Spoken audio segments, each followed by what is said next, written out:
Hello बच्चों, आइए प्रश्न को देखते हैं। कथन का निषेधन लिखिए और अपने को कथन दे रखा है 100 संख्या 8 से विभाजित है। प्रश्न को हल करने से पहले इसकी मुख्य अवधारणा के बारे में चर्चा कर लेते हैं। तो यहाँ पे हम लोग देखते हैं मुख्य अवधारणा। सबसे पहले हमें पता होना चाहिए कि कोई भी वाक्य कथन कब होता है, जब या तो वो कोई भी वाक्य हमेशा सत्य हो या हमेशा असत्य हो। दोनों स्थितियां संभव नहीं है। ठीक है, तो इस स्थिति में जब वो या तो सत्य हो या फिर असत्य हो तो वो कथन हो जाएगा।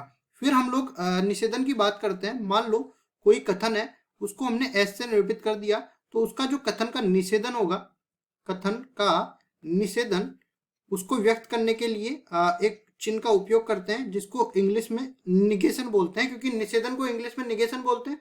निगेशन ऑफ एस, इस तरह से ये व्यक्त किया जाता है।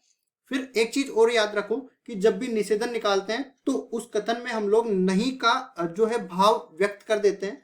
ठीक है, या नहीं तो या तो जोड़ देते हैं नहीं उसमें, या फिर ऐसा मतलब बना देते हैं कि वो ऐसा लगे कि ये कह रहा है अगर मैं लड़का हूं तो उसमें ऐसा लगे दूसरे वाक्य में कि मैं लड़का नहीं हूं। ठीक है, ऐसा पता चले। तो वो देखो मैं बता दूंगा कैसे। और फिर एक चीज और याद रखो कि अगर कोई कथन सत्य है तो उसका निषेधन हमेशा असत्य होगा, और अगर कोई कथन असत्य है तो उसका निषेधन हमेशा सत्य होगा। ठीक है जी। तो अब देखो इस कथन को मैं पीछे व्यक्त कर देता हूं और यहां पे मैं लिखता हूं 100 संख्या 8 से विभाजित होती है, विभाजित होती है। अब देखो ये कथन है, अगर मेरे को इसका निषेधन निकालना है, मतलब निगेशन ऑफ पी, तो ये बराबर हो जाएगा, क्योंकि यहाँ पे आप देख सकते हो कि 100 संख्या 8 से विभाजित नहीं होती है। 100/8 अपने पास एक जगह जाके 25/2 मिल जाता है, तो ये अपने पास असत्य कथन है। ठीक है, अब इसका निषेधन लिखना है तो मैं लिखूंगा यहाँ पे 100 संख्या 8 से विभाजित नहीं होती है।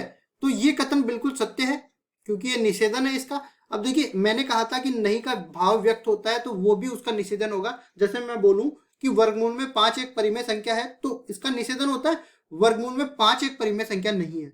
लेकिन अगर मैं ये भी बोल सकता हूं कि अगर कोई परिमेय संख्या नहीं है तो वो अपरिमेय संख्या होगी। ठीक है, तो इसको इस तरह से बोल सकता हूं, वर्गमूल में 5 एक अपरिमेय संख्या है। तो वर्गमूल में 5 एक अपरिमेय संख्या है और वर्गमूल में 5 एक परिमेय संख्या नहीं है, दोनों का मतलब समान होता है। ठीक है, और दूसरे साथ ही ये नहीं का भाव व्यक्त हो रहा है। तो इस तरह से हमें केवल इसका निषेधन कथन निकालने के लिए कह रहा था। तो निषेधन कथन हो गया 100 संख्या 8 से विभाजित नहीं होती है, यही इसका निषेधन कथन हो जाएगा और यही हमारा उत्तर हो जाएगा। आशा करता हूं ये सवाल आपको समझ में आया होगा। धन्यवाद।